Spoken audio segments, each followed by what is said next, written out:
Thank you very much, Brian, and good morning, ladies and gentlemen. So I'm going to talk about smart beta. And I'm sure that some of you have heard these words mentioned by your managers, consultants, or even at conferences such as this one. Some of you may have understood what they mean, but if you're a normal person, then you were probably really just confused. So my job today is to explain to you what smart beta really is. And to do this, we need to go back in time.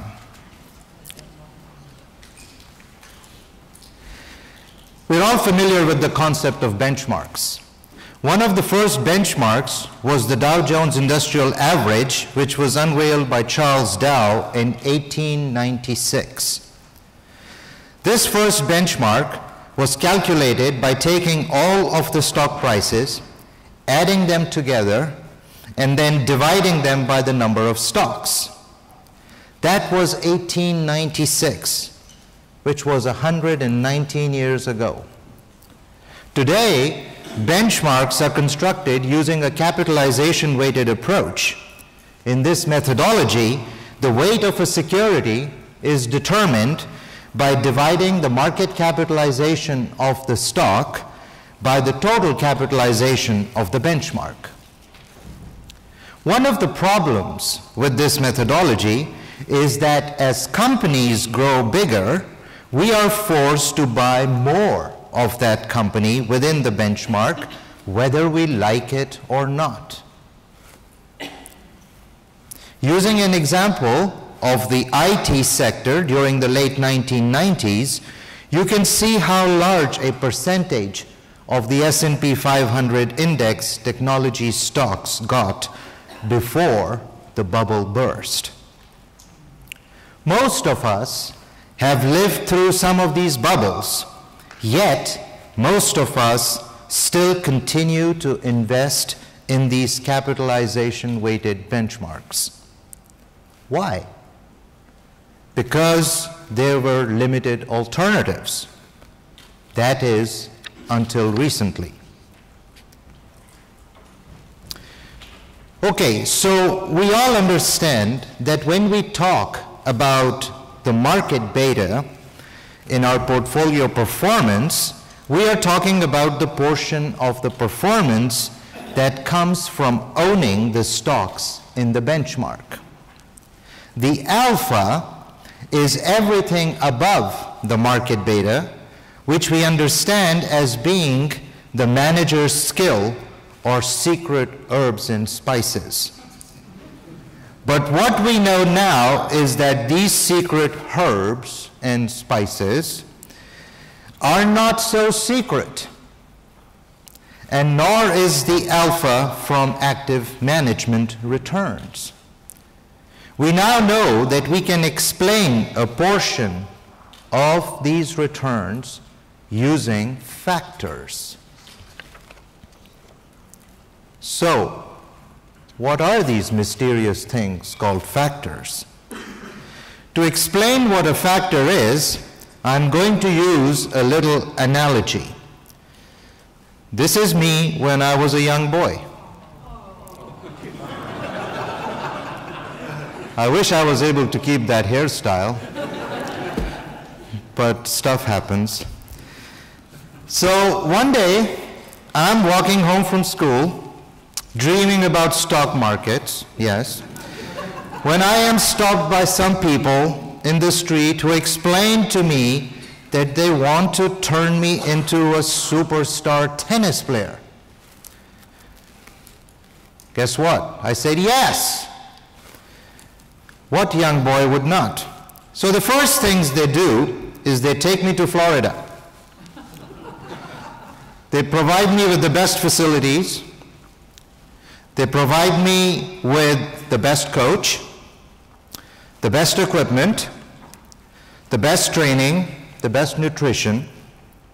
After 10 years of training, I'm on the Grand Slam tour, and I do pretty well.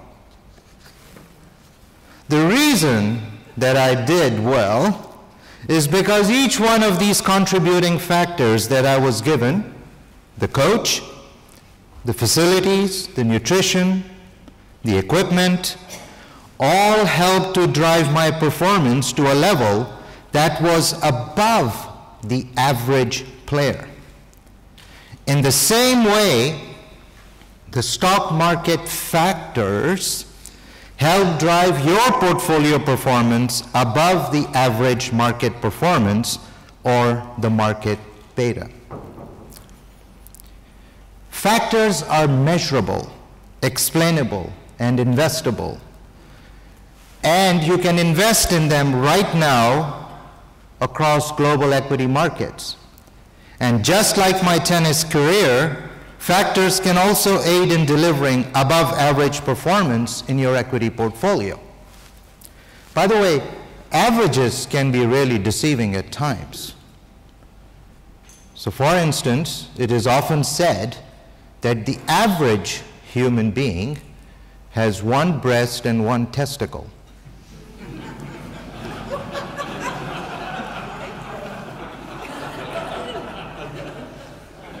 I think most of us are doing better than the average. Anyway, so what are these market factors which are measurable, explainable, investable? Our approach is to invest in 5 well-known, proven, and documented factors. These are value, size, volatility, momentum, and quality. So as an example, let's look at value, which was popularized by 2 very clever guys called Fama and French. No, they were not a farmer and a French guy, but 2 very clever academics from the University of Chicago. Fama and French observed that companies with a low price-to-book ratio outperformed all other stocks in the market over the long run. This is not rocket science. This is just understanding, explaining, and investing in inefficiencies that exist in the market. It is the same thing as buying an undervalued house and then selling it again at its market value. You are going to make a profit, right? So everyone knows this, and yet the value factor exists in equity markets all around the world today. Lots of active managers exploit this very factor, and you pay them a handsome fee to do this. But there may be another way. So factors are partly responsible for some of your active performance. The message that I want to get across to you today is that you don't need to pay active management fees to capture all of your active performance. You can capture factors such as value cheaply and efficiently and cut the costs of your management fees while also retaining the performance. You can have your cake and eat it too. However, there is a portion of portfolio return that is driven by true manager skill. Mark is now feeling good. That is why you need to use active managers to capture this pure alpha. But you do not need active management to capture factor returns. So how do you invest in these factors?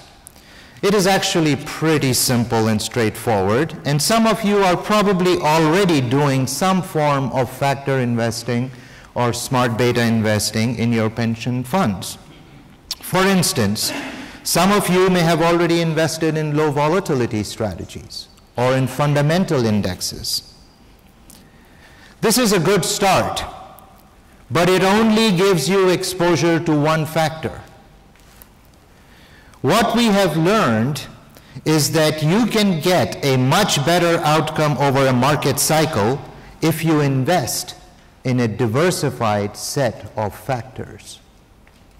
Factor diversification strategies completely dominate individual factors.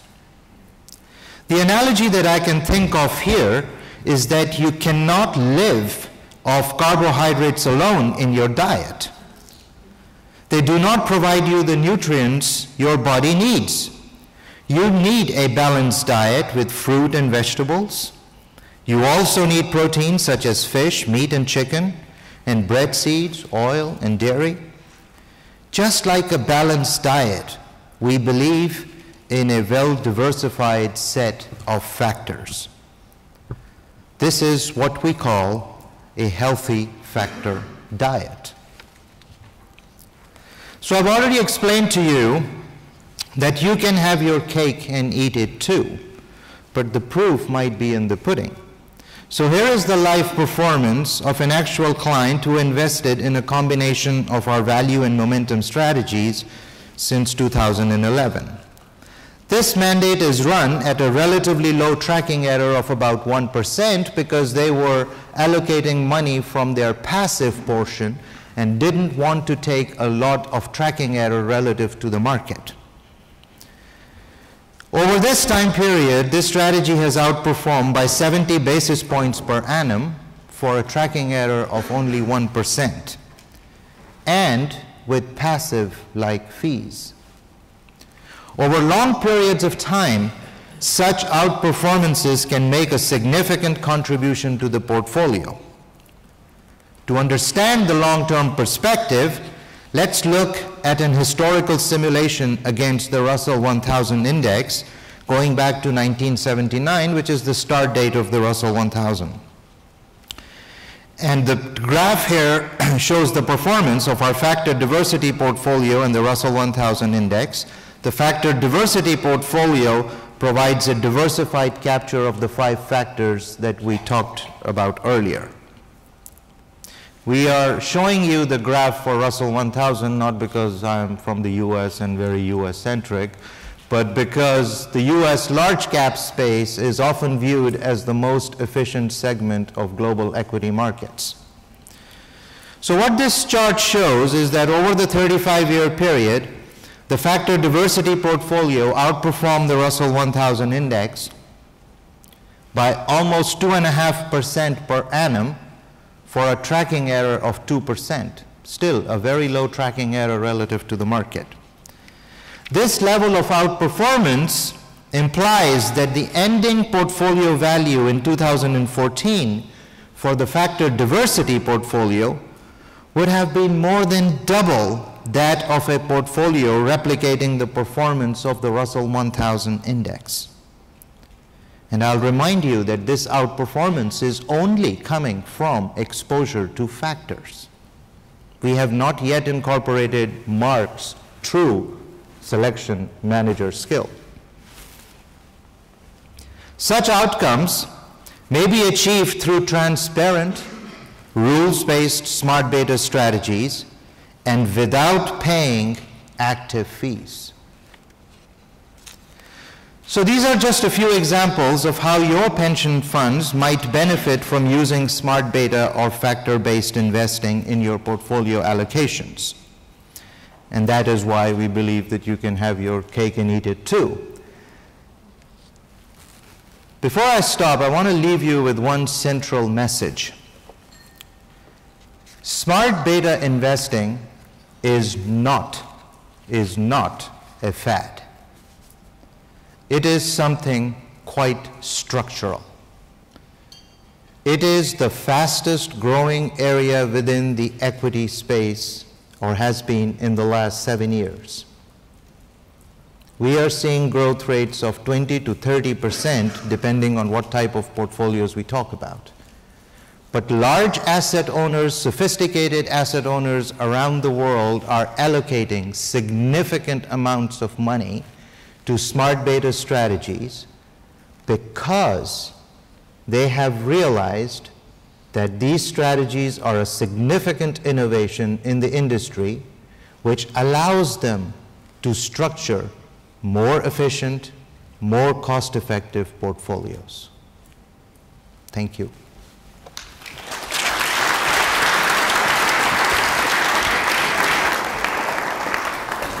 I'm feeling hungry now. Thank you, Carl. Mine is feeling hungry, he says. Good morning, ladies and gentlemen. I'm going to build on some of the ideas that Cal talked about a few minutes ago. But first I just want to say I'm Mark Phelps and I am from AB. And quite a lot of you I know are going, who the hell are AB? In the old days we used to be Alliance Bernstein. It's just no one can ever spell Alliance Bernstein. So now we've gone to AB. So that hopefully clarifies that. So I want to ask you a question. I want to ask you, everyone, if they would, to put their hands up if they own any individual stocks somewhere in their sort of overall existence. So anyone in the room who owns individual stocks, please put your hands up. Okay, this is good. So of those people who put their hands up, would anyone who has more than 20 positions also put their hand up? 1. So the good news is you all believe in concentrated portfolios. And that's what I want to talk about today. We've heard already this morning from our colleagues at JP Morgan about thinking about diversifying portfolios and using a number of different tools to do that, a number of different types of investment. We've just heard about smart beta as an area that's very interesting in the market. At the end of the day, as you all know, there are a lot of particular ways to skin this cat. But what I want to point out, that diversification within equity portfolios is not always the way to go. Now this chart will be fairly familiar, I'm sure, to a lot of you. It basically shows you how quickly you get the benefits of diversification in your portfolio and how quickly actually it doesn't really add much value at all. So here you can see 5 stocks in the portfolio, you aren't getting much diversification, but the time you're much over 20, you've really got most of the benefit. So let's think about that. You have a portfolio, you have £10,000 to invest, you buy one stock.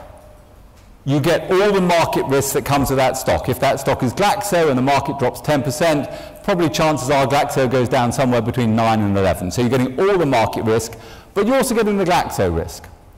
Now, if it's Glaxo, it has a lot of products, it's very diversified, so it's not in itself that risky a company. But if you buy a one-product biotech company instead of Glaxo, suddenly you've got an awful lot of stock-specific risk. If you buy a second company, you immediately halve that risk. By the time you've bought a third company, you've taken it down a half again, and very quickly, you know what I'm getting at. You get your diversification very quickly. The benefits are accrued, but it doesn't actually give you a lot more than that. So perhaps you don't want to have a very diversified portfolio. So we thought we'd look at this, and there have been a number of academic studies over the years, and we decided to go and look at some of the data and develop this a little bit further. And this is looking at the US mutual fund market going back over the last 10 years, looking at concentrated managers, regular managers, and then basically the index. And what you can see here is that for managers that we've decided are concentrated, which is 35 or less stocks in a portfolio, compared to 36 to 200. To be frank, if you've got 200 stocks in the portfolio and you're paying an active fee, you should be shot. And then you've got the passive guys who obviously give you market exposure, less a tiny bit for the cost of doing business. You can see here that you get better performance. This is over 5 years and 10 years in the light and darker green. You get better performance actually from the concentrated managers consistently. You get what looks on the face of it to be okay performance from the regular guys, and then you get obviously the index from the passive investments. This is before fees, and average fees for these portfolios in the mutual fund market in North America is about 1.5%. So suddenly your returns here for the regular guys don't look so great after all, but you're still getting a genuine extra return, the alpha, from the concentrated investment portfolio. So looking at history, that would suggest that concentration is at least a good way to go, both from a return perspective, and you don't lose the benefits of diversification. I would point out this idea of active share here. Active share is a concept that really has been talked about a lot in the last few years. It doesn't tell you anything about return. All it is telling you is how much your manager is basically replicating the index.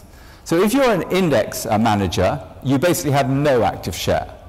But if you're paying to active investment, I would suggest to you that having at least high active share is a good way to think about the portfolio. Because what you're doing there is actually getting what it says on the tin. Again, if you're paying active fees for no active share, the question you have to ask is, why are you paying the fees? When I talked about our study for the last 10 years, it developed on the work by two gentlemen called Kremers and Pejacevic, going back to the 80s, and they did that for nearly 25 years of data. And they got exactly the same results. They showed that the concentrated managers outperformed between 2 and 2.7%, compared with the regular managers down around 1.5. So from that perspective, we got the same data. So it does appear very consistent, that's 35 years of data, that concentration is a good thing. The irony, of course, is that we all know for the last 20 years, 30 years, you've seen the number of people using active managers has dropped like a stone. What you can see on this chart is if you went back to 1980, nearly 60% of investment was done by active managers, and very little here was passive. And now, of course, the exact opposite. You're heading up nearly to over 50 in passive, and active has dropped very significantly. So we seem to be seeing something slightly odd. Concentrated portfolios, active management can add value, but we're losing out significantly in the marketplace to the passive investments. The funny thing is, in our business, as I say, there are many ways to skin this cat. And when I started in the business 30 years ago in the United Kingdom, we all used to be balance managers. Some of you will remember that point in time. And then we all went in a different direction. Now we're all coming back, except we called it multi-asset these days. There are so many ways to do this. But what was interesting when you back 30 years ago, and the reason balance dropped out of favour, is we all chased each other around in terms of thinking about investment, as opposed to trying to think what was right for the client. So what we did was every quarter we got something from the WM or CAPS that said where everyone else was basically in the benchmark, and then we chased them. So if everyone was 30 in the benchmark to bonds, our decision was whether we wanted to be 28 or 32, and how do we perform relative to CAPS, and that's how we were judged. And that's no way to think about investment. The question is, what is the right allocation for your individual need? And so that's why it went away. The reality is balanced is always a good idea, but doing it in the right and appropriate way for our client is what we need to think about. This builds on a point that Cal was making. One of the problems you have with a benchmark is that you end up investing in areas which have just done well. That's the nature of the way the index is constructed. And what you're looking at here, and it is a factor undoubtedly to make the point that Gal was making, if you go back to the 1980s, the absolute peak of the weighting in the index, this is the S&P 500, for energy was 27%. Did you want 20% of your portfolio in that area? It's just done tremendously well. The answer is probably no. And indeed, if you look at the performance in the next 2 years, that sector dropped by 51%. Technology, Cal made the point, 29.2% of the index. Nearly 30% of your investment was going into one sector, which had done phenomenally well. That's why it got 29.2. The next 2 years, it dropped 56%, and the same with financials. Absolute peak of their weighting in 06, 22.3, against, and then underperformed by over 63% as we went into the financial crisis. So undoubtedly, one of the things that you are looking at as an active manager is to try and think about some of these issues, and the way we see it from our perspective is nearly always through the methodology of valuation. What's happening here is these things get very, very popular and they get very expensive. So the way we think about that factor is, are you paying the right price for that? In our portfolios at the end of '98, we've significantly reduced our weighting to technology. And for a year, our clients told us that we were idiots and the market had changed and didn't we understand. And funnily enough, it turns out the valuation did matter after all. So from that perspective, that's one of the things that you are doing as an active manager, which picks it up on the factor point as well. It's just another way of thinking about it. So going back to my point about concentrated or not, why is it that you see this benefit of better performance from concentrated managers in general? And it turns out it's actually they're less risky in down markets. The absolute perception of most people when they think about a concentrated portfolio manager is they tend to think that might be good strategy for return, but isn't it riskier? Because we all think about that diversification point. Well, the reality is it's the exact opposite. So when you look here, you can see the 35 or fewer portfolio managers, their upside capture is 101.67. So they do a bit better than the market consistently in up markets. It's a little bit. But they do an awful lot better in down markets. So in terms of downside capture, only 92% of the downside. That's quite a material difference. 8% difference is very significant. It turns out the regular guys do quite well in up markets, but they do very poorly in down markets, and they actually have bigger falls in down markets.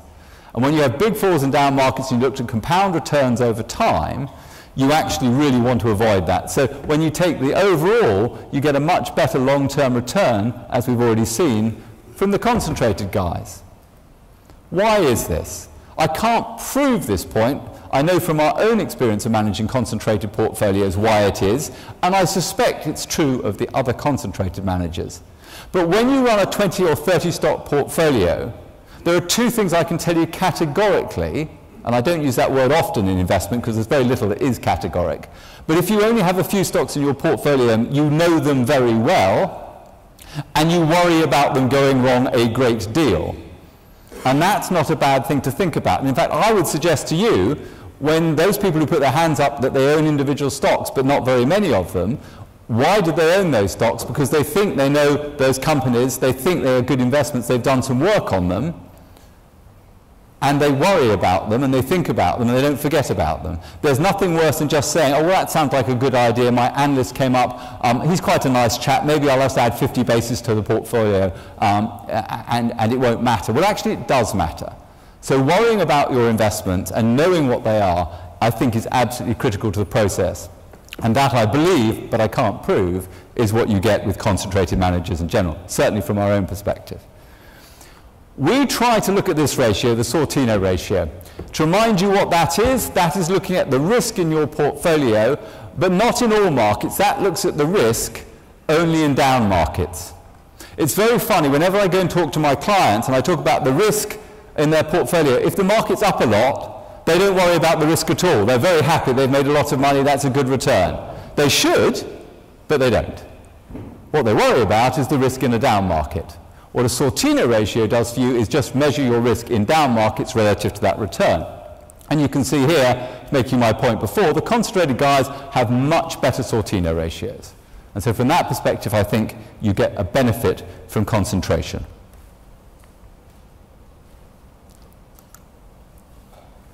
Now, I've already highlighted the fact that we're slowly being driven out of business by all these ETFs, all these passive investments. My friend here's factor analysis is going to strip more money away from us active guys. You know, we are an endangered species. You need to be nice to us because we won't be here for very long, and you will miss us when we've gone.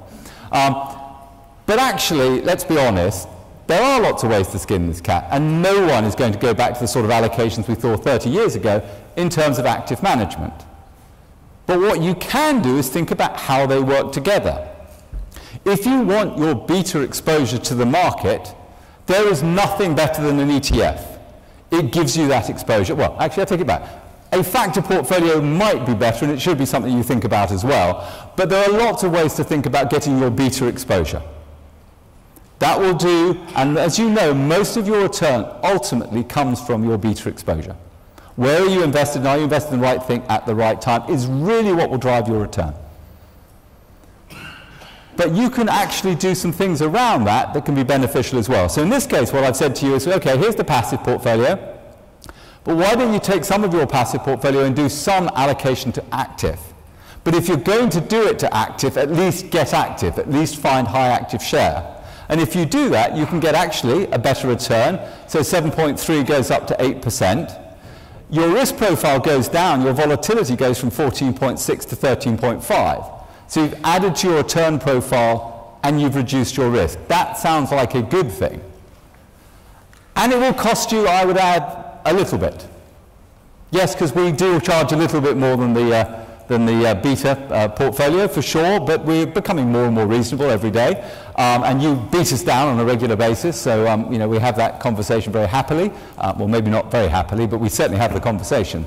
But the reality is you can actually combine the two and do a little bit better. So in that regard, we think there's both an opportunity to think about passive and active working together. But as I say, if it is going to be active, then you need to think about where you want to put that particular portfolio.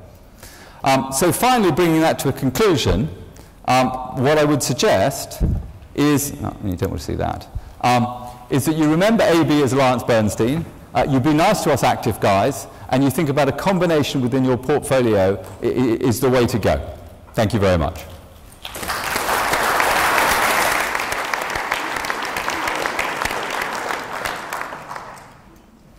Time for questions.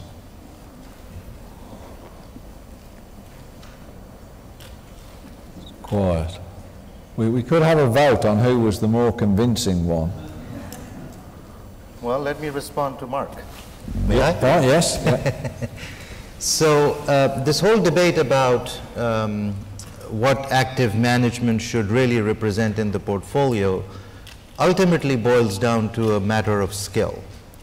So if you believe as a manager that you have skill, then absolutely concentration is the way to go, right?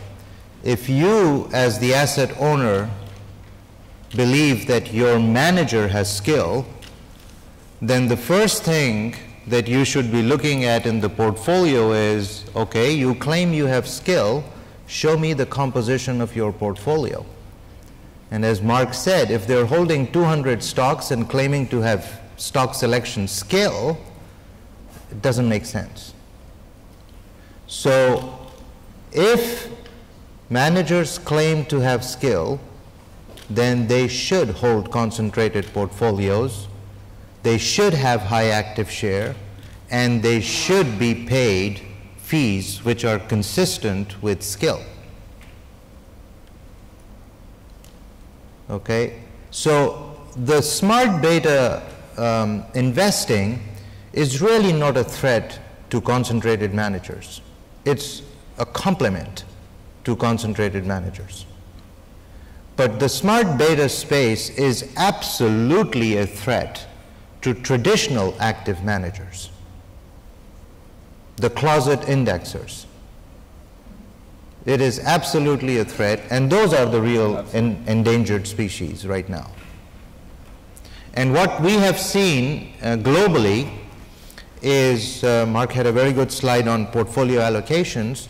What we are seeing globally is a portfolio structure which essentially is looking like 50% passive, so market indexes, 25% smart beta, and actually 49% smart beta and 1% Mark. No, I'm joking. So 25% smart beta and about 25% active, but that active is really concentrated active. High active share managers. I'd make one point adding to that. I made reference, obviously, the many ways to skin this cat. One of the things I would always say to people, and we saw with Stephanie's comments this morning, you know, we do get points of volatility in markets, and that volatility does bring opportunity, and it's something that's very hard for long-run funds to think about how to be opportunistic. But it's something, I think, to just keep at the back of your minds. The chart I think that Stephanie had that was particularly interested was the number of years where you had somewhere in the region of that maximum drawdown of 12%, but your underlying market was up for the year. If you were able to invest at that point of maximum pay, maximum drawdown on a consistent basis, and then get that return for the year, you make out an extremely good return over time.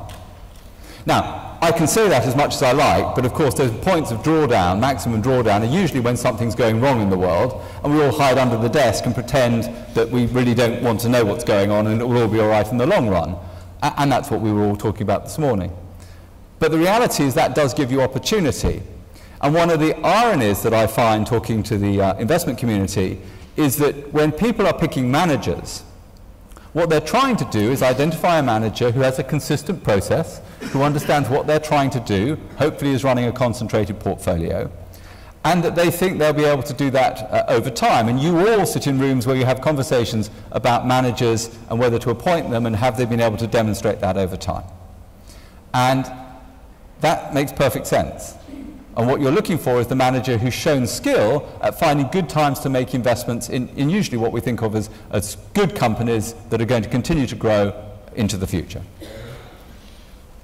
One of the things you should think about is that point in time where the manager, if they're consistent with that philosophy, has a period of underperformance. Is not dissimilar to us looking at a company we know we want to own but at the right price.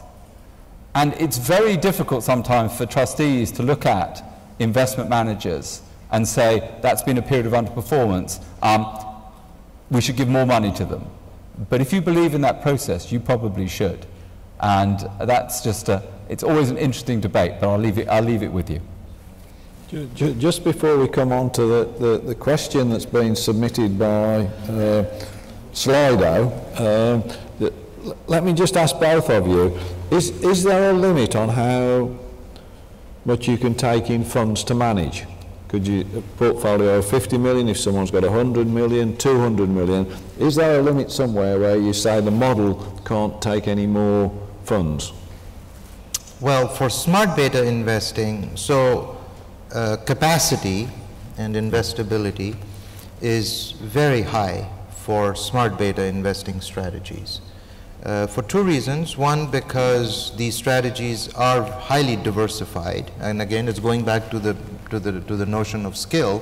In capturing factors, you don't need a lot of skill, and factors themselves don't have a lot of skill associated with them. So in that case, you're much better off holding a very large number of very small bets. But if you have a skill, then you should hold a very small number of very large bets, which is the concentrated portfolio. So for smart beta investing, capacity is really not an issue. It is very close to passive, so it's very large. And very quickly, the answer to us is absolutely we have capacity constraints because we are holding big positions and you can't take that up. So yes, we can do hundreds of millions, but we're not doing billions and billions. And that's why, Brian, the fees on smart beta have to be passive-like because capacity is not constraining. Yeah. Whereas for Mark, we have to be cognizant of the fact that capacity is constraining and therefore it should be reflected in the fees. Okay, well let's pick up one of the questions that we've had submitted. The person doesn't want to be known. Which of the factors that you employ has provided the most outperformance? Should I try to time my selection of factors depending on the market environment? Okay, so the central message here is factor diversification. Factor diversification, as I mentioned earlier on, completely dominates individual factors. If you look at a strategy such as a value strategy like a fundamental index, then those kinds of strategies are completely dominated by strategies that would combine value with momentum, with quality. And the reason for that is that individual factors depict cyclicality. They go in and out of favor, and you can experience a very long period of very pronounced underperformance if you're heavily exposed to one factor. But factor diversification completely mitigates that risk because as one factor is underperforming, some other factor might be outperforming. So factor diversification, there is no debate about this issue at all. Factor diversification dominates. And factor diversification in itself is so strong that factor timing, which is the next step, is not that attractive in the end. You need a very high level of skill, to time factors, and you're introducing tremendous amount of risk in the portfolio. So as a first step towards smart beta investing, just focus on diversified factor exposure. Okay. Should we pick up this one for you, Mark? Yep. Is it better to be concentrated when the index is on a downward path or when it's rising, or does it make no difference? And the previous anonymous one is touching on a similar theme. I think I hopefully demonstrated that you do tend to see concentrated managers outperforming in down markets. As I say, that tends to be because you're not as exposed to some of the valuation concerns. If I go back to the 99 period of time, technology was on fire, the markets were being driven up by about 20 stocks, and they were all technology. This was Cisco, Microsoft, Intel, etc., etc. If you remember, there was a fund at that time, the Janus 20, and they pretty much just owned that group of stocks. That fund was getting $1 billion a week at the beginning of 2000, okay? That was what was driving those stocks. And as a fundamental manager, you look at that and say, okay, the PE on these stocks has gone well through 100. You were talking about Cisco at 140 times earnings. It made no sense. Now, it made no sense at 120, but it still went to 140. If you're getting $1 billion a week and you're only buying 20 stocks, trust me, they're going to go up a lot until the music stops, and then they go down a lot. And so that, I think, is where most concentrated managers are looking, because they take a valuation approach as well within their portfolio. Whereas if you're just buying because the money's coming in, it's going up irrespective. They couldn't buy anything else. So I think that's probably the criteria we always have to guard against, and that's why I think that you get concentrated managers doing better in down markets. And the key here is, if you can do well in down markets, and let's face it, pretty much everyone in this room has a long-term perspective. I think all of us can benefit from not getting too caught up in these short-term down ticks in markets. If you took a 3-year period of time and think about what is the drawdown over that period, and then limit some of your criteria on 3 years rather than 1, we change our allocation. But it's very hard to get people to think longer term. We all say we do, but it's very hard to get us to do it, and for understandable reasons. But yes, I think that's why. Okay, we've questions are moving. Right.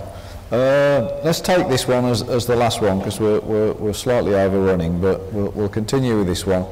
Lodge your concept of blending bulk and smart beta with long-only alpha managers. What percentages would you suggest if we include hedge fund and private equity? Well, that's a tough one to answer, because it's a That's why I decided to take this as the last one. Well, it's a function of the investment objectives and investment constraints that you have. So the asset allocation of the plan will be determined by how much risk you can take, what is the funding status of the plan, and things like that. So it's hard for me to answer that question. And that's because there is no answer to the question. The only way this actually works is whoever it is, sits down with yourselves and you think about it. But that's the point. It isn't black and white. That was why we went so wrong 30 years ago, because we thought there was an answer, which actually meant we all chased each other around the room. The thing that has to happen is that you have a sensible conversation with your managers about what your objectives are, and then think about putting those things together. But there is definitely a balance within that that's going to work, and it will probably be different for all of you. And the one thing we probably shouldn't try and do is worry about beating each other. The only thing that matters is, do we have some money to pay out the pension when actually it's due? But there are some things just always worth remembering. Sometimes we talk about, we've managed to add a couple of 100 basis points consistently over time after fees. That doesn't sound like a lot. If you have a 100 million pension fund and you do that 2% on a compounded basis for 10 years, that adds £25 million to your pension to pay it out at the end. If you do that over 30 years, the life of that pension, it makes a huge difference. And that's why it's worth having that conversation. We should always remember what we're trying to achieve, and at the end of the day, what we all want here is, can we get a pension? Okay, well, on that note, I'm sure Cal and Mark and their colleagues will be more than happy to debate these issues in the presentation suites with you. Yes. If you're still undecided which it's the left hand or the right hand that you prefer, or a mixture of both. But can I call on you to thank them in the usual way?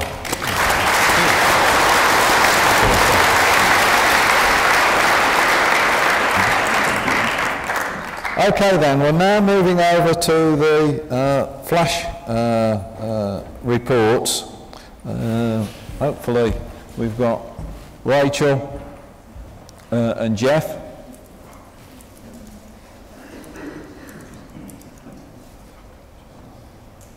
And we've got Rachel first, so if you want to sit here, Jeff, for a few minutes.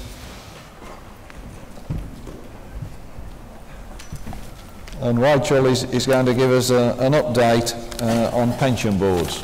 Hello, I'm back again. Earlier on this year, we decided that it would be interesting to find out how everybody was coping with the introduction of local pension boards from April. So we did a survey in August this year, and about 55 funds answered our questions. So I'm just going to take you through some of the interesting bits that we found out. So, do you know what? I realise I haven't got a button for my slides.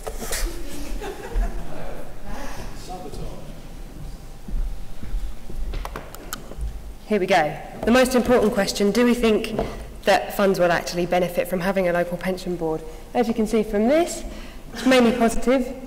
75% of you said, yes, we will, which sounds good. But that doesn't mean everybody was totally happy. Just having a look at some of these comments, lots of people thought, yes, we will benefit from a pension board, but we could have got those benefits in a different and more efficient way. But we are where we are. So moving on to the appointment of members, lots of people did it in different ways. About 2/3 said that they appointed employee and employer representatives via an interview-based selection process, and the rest either held elections or a combination of both for different types of board members. There was also a wide variety in the way that people appointed within those two broad categories. Some people asked for applications and held no interviews. Some people asked for applications and held interviews. Some people intended to interview but didn't because not enough people applied. True. And where we had elections, you had lots of funds saying that drumming up interest was a struggle. But you had one fund that said there were more than 1,000 votes cast in their election. So well done, whoever that was. Unions. When we met earlier on this year, the issue of union representation on the board was a little bit contentious, and as you can see here, the funds are split almost in half over whether or not they have official representation from unions on their boards. And within this pie chart, what you can't see is that some funds automatically allocated their employee representative seats to unions, just as a matter of course. Some had separate specific seats for unions, which weren't part of employee or employer seats. Some let union reps apply for the seats, but go up against anybody else that wanted them. And some invited the unions to do so, and some union reps refused to apply. I'm not really sure what happened to them. Joint status and shared boards. So, as you know, funds are allowed to form bodies that are joint local pension boards and committees with Secretary of State approval. At the time that we did the survey, only one fund had this permission confirmed, and that was Hampshire. I know that another one is likely to get permission, but I'm not allowed to tell you who it is because it's not official yet. But if it does go through, all I can say is that the structures of the two committees, joint committee board things, would be very different from each other. And a third fund applied but was refused. On sharing a board with another fund, 3 funds said that they'd managed to do that, and 5 more said that they might do in future. Meetings. Everybody loves meetings. The pensions regulator says that boards have to meet at least twice a year. Some people have said that that's not actually enough. Others aren't worried about it. 33% of respondents said that their board will meet just twice a year. But 53% said they'll meet 4 times a year, and a very enthusiastic 2% said their board will meet 5 times per year. Training, sorry, this is a really complicated little, with lots of writing on it, but basically, training looks positive so far, so about 70% of respondents said they plan to build board member training into their existing committee training to save a bit of time and energy. Most of you said you had training on governance, admin, regulation and investment planned, but 20% said they plan to provide just 1 or 2 sessions to start with and no continuing training after that. So I'm not sure how that will pan out. If you've got any questions or you think I've got this completely wrong, you can write to me at that address. If you'd like to see the research in more detail, it's in the latest edition of the investment supplement, which is in your natty little conference bags. So that's it from me. I'll hand over to Jeff. Thank you very much.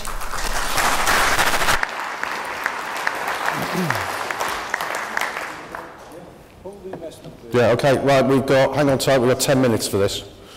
Right, okay, first of all I'll say, unlike the other flash reports, there will be opportunity for questions afterwards. Those questions particularly, be looking for questions from the advisors to the funds who maybe haven't had the chance to go along to any of the meetings at the moment, but those questions will not be in here and you'll have to give up a little bit of your lunch. So if you want to ask questions afterwards, express views, through the doors, keep going left, keep going left, keep going left until you see some chairs, and we'll have a little session there.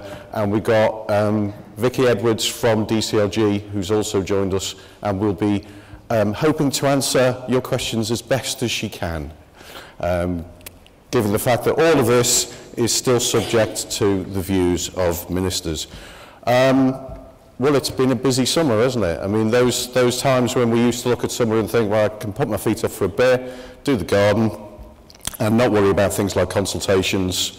It's not been that kind of summer. We've had the 95k cap on exit payments, 3-week consultation, brilliant.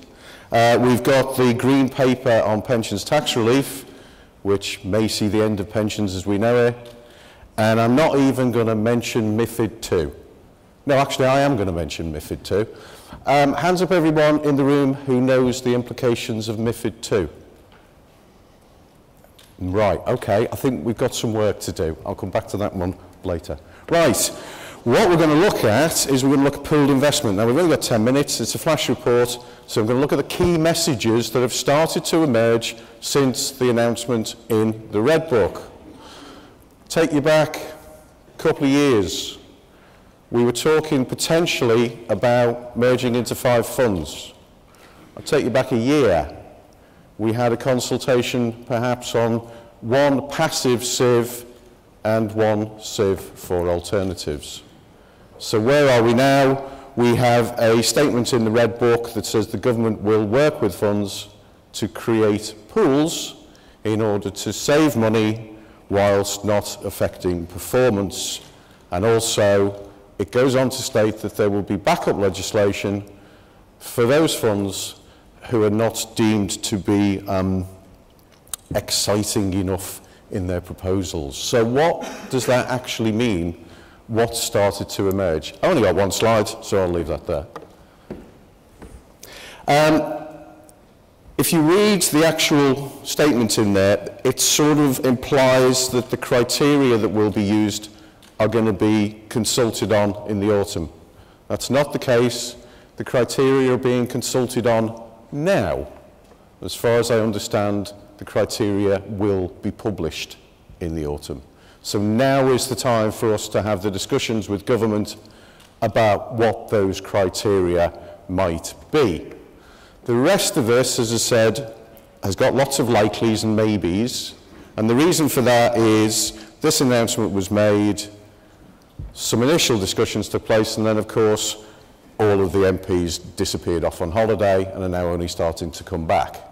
So ministers will need to pick this up again, have a think about it, and actually start and putting some direction on it. But there's things that are starting to emerge so far. So, the criteria, what are the criteria likely to be? Size, very, very important one. You'll have heard a number of 30 billion. It's been kicked around, it's been quoted. The 30 billion, it is an indicative number. It's designed to go, this is serious. It is not designed to be something that says, if you're 28, it doesn't count. I did have somebody ring me up the other day and said, if it's 30, does that mean that the London Civ can't be part of this? It's indicative. It's also, to use a word that was used in a meeting earlier this week, nuanced. Right? Now, what does nuance mean? It means government recognise that there is a difference between the minimum size potentially for a multi-asset vehicle as opposed to a single asset vehicle. So that 30 or around 30 may not be applied to a single asset vehicle if that's part of the solution. Okay, so it's going to be about size, it's going to be about cost. Important thing on this one, unlike in the previous consultations, there were numbers being thrown around about target savings, 660, 440, 220, whichever one that you're likely to pick out of all of that. There is, as far as I understand, there is no target, specific target for savings for this process.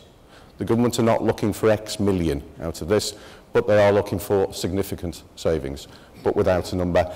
And also, the criteria are likely to be around governance of the pools. And that could be a number of things in terms of how are they accountable back to the funds, how are they going to run themselves, will they need to be FCA registered, all of that kind of stuff. Okay? So that's about the criteria. Those criteria, as I said, are being consulted on now and will be published in the autumn. Also published in the autumn, we will be consultation on two things. New investment regulations, which we've all been crying out for a very long time. There will be draft new investment regulations out in the autumn. And the backstop legislation. Now, I wouldn't want to be the person who's trying to draft this backstop legislation because it's going to have to say something like the Secretary of State may take into account the criteria when assessing funds to see if they're doing what they're supposed to be doing, and if they're not doing what they're supposed to be doing, the Secretary of State will do something. All right? So there's a lot of gaps to be filled in there. But that backstop legislation will come out for consultation in the autumn. So that means that our thoughts about pooling should already be underway. We should already be thinking about, bearing in mind the criteria is likely to be size big, cost less, governance good, what are the kind of pooling solutions that we could be thinking about? And we'll be looking probably for proposals from funds to go back to the government early next year, with possibly then an announcement of the general direction of travel from government around the budget time next year, around spring next year. So that's the kind of timescale for now that we're working on, which is quite a tight one. Well, it's an extremely tight one. But remember, we have been sort of having these discussions for the last 2 years when we first started talking about potentially 5 merged funds. One of the things it talks about in that announcement in the Red Book was that asset allocation will be left at the local level. We will still have the same number of funds. The liabilities are not going anywhere. They're staying exactly where they were. There will still be 101 committees. Those 101 committees will still have a job to do, and that job will be, in this respect, asset allocation. What we don't know yet is exactly what that means. Is that going to be, I'm going to assess the level of risk I need to take and then let the pool get on with it, or am I still going to be able to go, I want so much in UK equities, so much in global equities, and so on and so forth. So those are the kind of things that are still up for grabs. So that's the asset allocation still left at local level. Certainly up for grabs. The government has no fixed idea on what a pool is. It's not coming out and saying you need to create 6 SIVs that all look remarkably like the London SIV. It's not saying that. At the same time, they'd probably say if you did come back and say here's 6 SIVs that look remarkably like the London SIV, they'd probably go, yeah, right. But they have no fixed idea, as far as I'm aware, of what the structure of those pools need to be. So SIVs are not necessarily the only game in town on that one. Neither have they any fixed idea or solution in their minds as to what structure, how those pools are going to be split out. Is it going to be regional? Is it going to be multi-asset? Is it going to be single asset? Or is it going to be some kind of combination? I think the important thing there is we've got to remember is that what we don't want to be doing early next year is sending the government 50 different ways of doing this. I think we need to be able to get ourselves to a situation where we've got a firm idea around 2 or 3 good options by that point. And I think, just finishing off, this is a really, really important one. The government is alive to the transition issues here. You know, you will have contracts that you won't be able to unwind for 12, 13, 14, 15 years. Government recognise that. They will not be expecting you to unwind them during the setup of these pools. So we will be in a situation, I think, where the structures will need to be set up before they enter the life of this Parliament, but obviously not every pound of asset will need to be in those structures by then. We've got lots of meetings going on. The LGA have had meetings with officers twice. We've met with some of the investment managers. The Scheme Advisory Board had a session that was open to all funds that we got 45 funds along to. It was really good. We're also, the LGA is probably also going to do a session for elected members only in October. But if there's any other groups or you want to get together or you want us to facilitate an opportunity for you to talk to HMT or DCLG on this one, just let us know and we will try to do our best to facilitate that. It's important that we get through this process. I was talking to somebody the other day and said, compare it to the 5 steps of grief. The announcement comes out and you go, I don't believe it. It's not really going to happen. Yes, it is.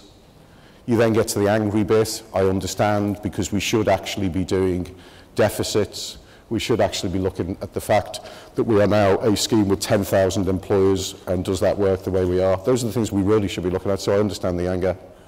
And then you get into the depression bit. But that's mainly every time I turn up anywhere, people go away feeling depressed. And I'm going to finish there. Thank you very much.